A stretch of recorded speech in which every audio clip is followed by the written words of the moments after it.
ከመቀሌ ባህር ዳር ገብቷል።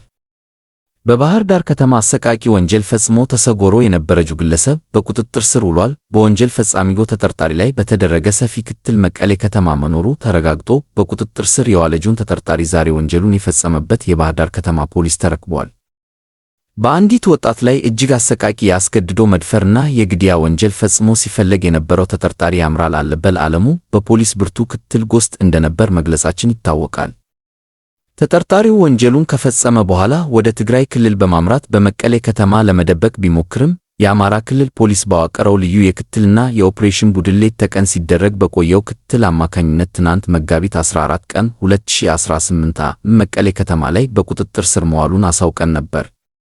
የባህር ዳር ከተማ አስተዳደር ፖሊስ መምሪያ የወንጀል ምርመራ ምክትል መምሪያ አዛዥ ኮማንደር መኳንንት ኤድማስ እንደገለጹት የፖሊስ ተቋም የሕዝብ ደህንነትን ለመጠበቅ የቆመ መሆኑን በማስታወስ የተጠርጣሪው አስነዋሪ ድርጊት የፖሊስን ተቋም በፍጹም እንደማይወክል በጽኑ አሳስበዋል።